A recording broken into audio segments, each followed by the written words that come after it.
A very good morning students.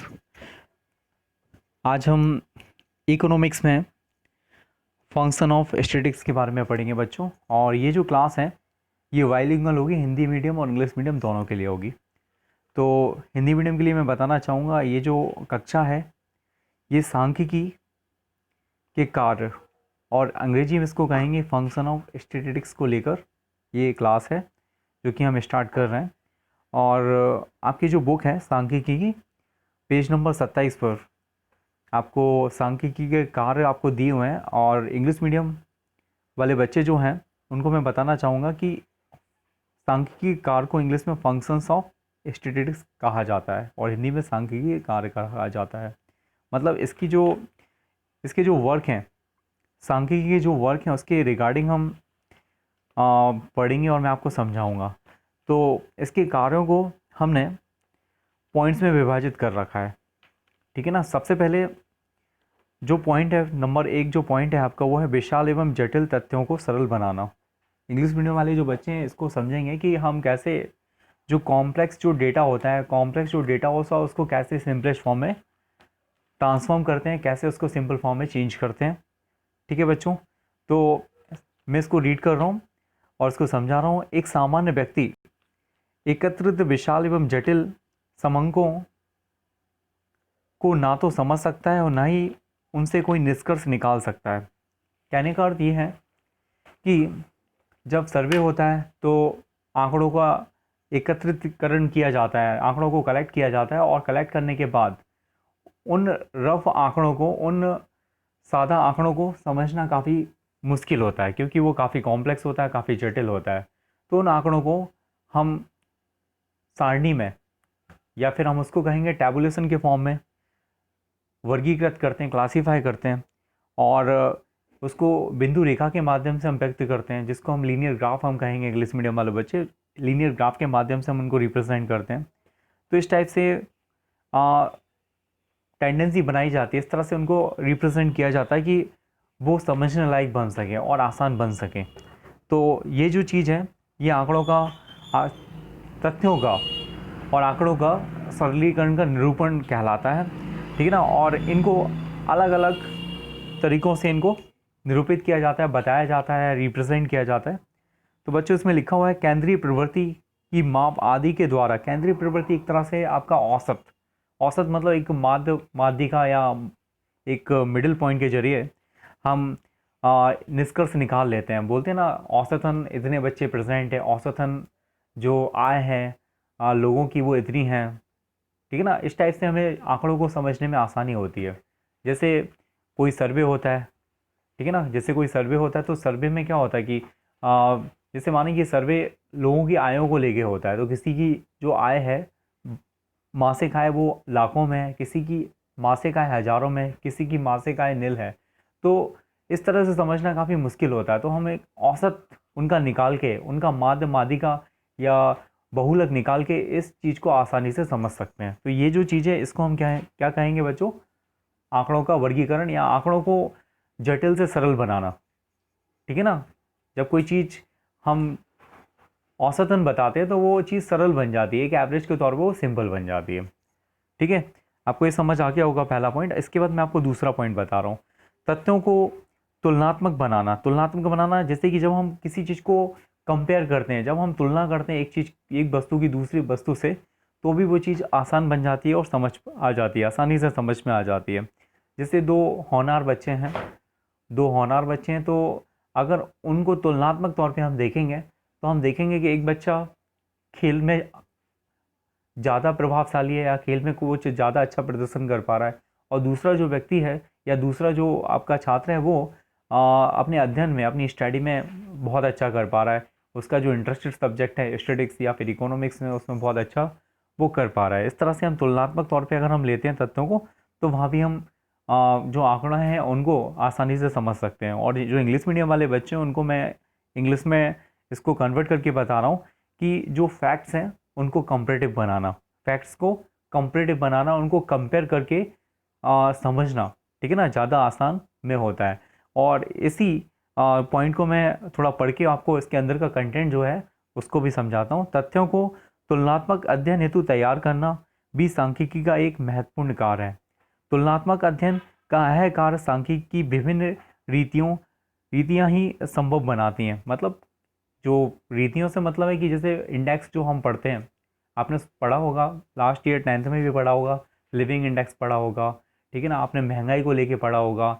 इस साल जो अभी करंट ईयर चल रहा है, जो अभी प्रेजेंट में वर्तमान में जो साल चल रहा है, इस वर्ष में कितनी महंगाई हुई और पिछले वर्ष कितनी महंगाई थी।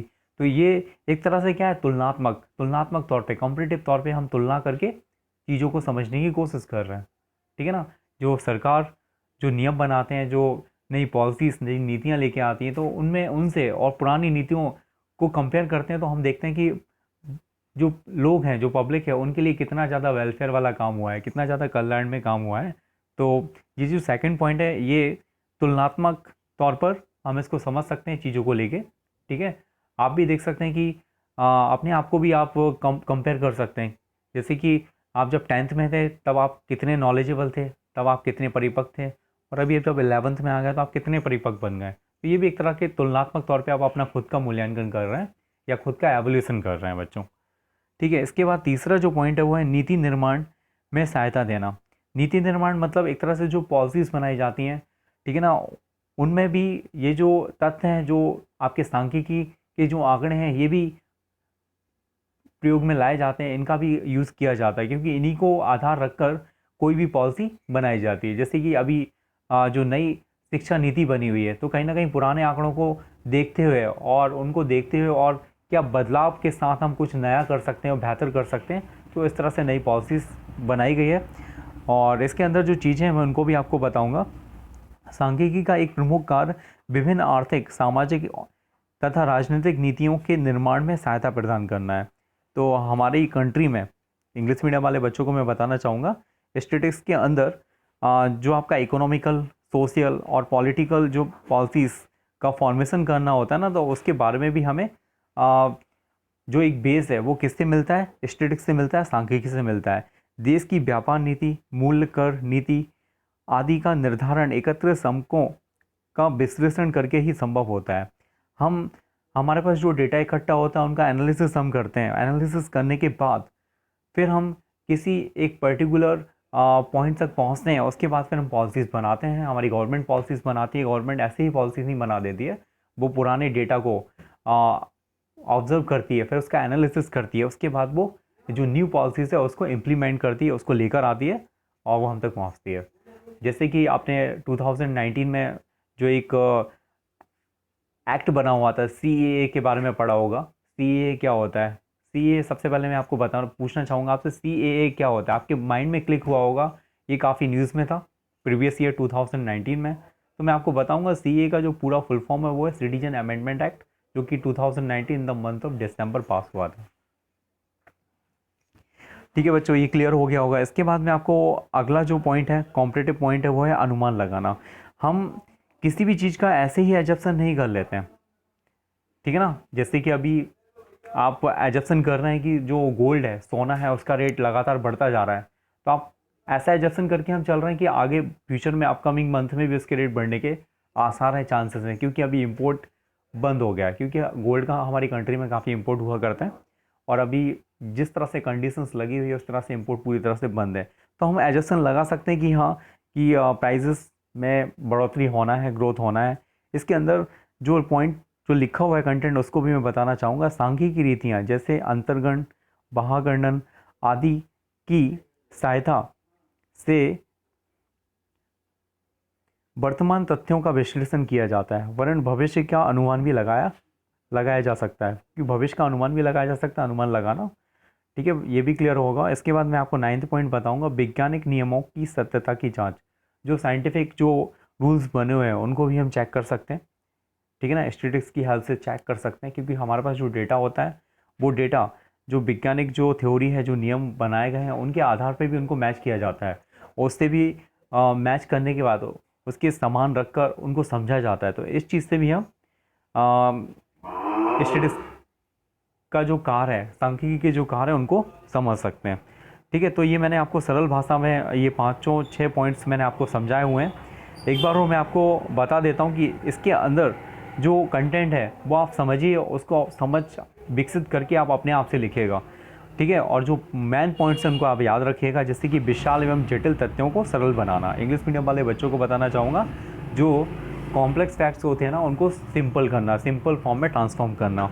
इसके बाद सेकंड जो पॉइंट है वो है तथ्यों को तुलनात्मक बनाना, मतलब जो फैक्ट्स हमारे पास अवेलेबल है उनको कॉम्परेटिव बनाना, ठीक है। इसके बाद तीसरा जो पॉइंट है नीति निर्माण में सहायता प्रदान करना, जो पॉलिसीज हम बनाने वाले हैं जो उसमें हमें असिस्ट करता है, जो डेटा हमारे पास होता है, जो आंकड़े हमारे पास है तो उसमें असिस्ट करता है, हेल्प करता है, मतलब मदद प्रोवाइड करता है। और फोर्थ पॉइंट जो है व्यक्तिगत ज्ञान व अनुभव में वृद्धि करना, मतलब इंडिविजुअल नॉलेज और एक्सपीरियंस में अपने आप को ग्रो करना, ठीक है ना। तो ये इंग्लिश मीडियम वालों को मैंने इंग्लिश में भी बताया। इसके बाद फिफ्थ पॉइंट है अनुमान लगाना, मतलब एजप्शन करना। आप फ्यूचर को लेके अनुमान लगा रहे हैं वो एजप्शन कहलाता है। इसके बाद सिक्स पॉइंट है आप वैज्ञानिक नियमों की सत्यता की जांच करना, मतलब टेस्ट द साइंटिफिक रूल या साइंटिफिक लॉ, ठीक है ना। ये आपका लास्ट वाला सिक्स वाला पॉइंट है, ठीक है। और ये जो कुछ याद रखने वाली जो बातें हैं, ठीक है ना, टू मेमोराइज द फैक्ट, वो है सांख्यिकी कार, जो मैंने अभी आपको बताया है, हिंदी और इंग्लिश दोनों में कन्वर्ट करके बताया है। और ये जो फैक्ट्स हैं इनको आपके दिमाग में आपको मेमोराइज करना है, और अंदर का जो कंटेंट मैंने एक्सप्लेन किया है वो आप अपने ऑन वर्ड्स में लिख सकते हैं, आपके वर्तमान लाइफ में चलने वाले या अपनी कंट्री में चलने वाले एग्जाम्पल भी आप इसके अंदर डाल सकते हैं बच्चों, ठीक है। तो आई होप आपको समझ आया होगा आज की क्लास में फंक्शन ऑफ स्टैटिस्टिक्स में जो मैंने आपको बताया, ये आपको पेज नंबर 27 पे भी आपको मिल जाएगा बच्चों, ठीक है बच्चों। Thank you. इसके बाद हम नेक्स्ट क्लास में कल मिलेंगे और कल हम जानेंगे इम्पोर्टेंस ऑफ स्टैटिस्टिक्स को लेके। आई होप आपको समझ आया होगा, क्लियर हुई होंगी चीज़ें, और अगर नहीं हुई हो तो आप मुझे डाउट आप मुझसे पूछ सकते हैं, आप कमेंट करके मेरे से डाउट्स पूछ सकते हैं इसको लेके। थैंक यू बच्चों।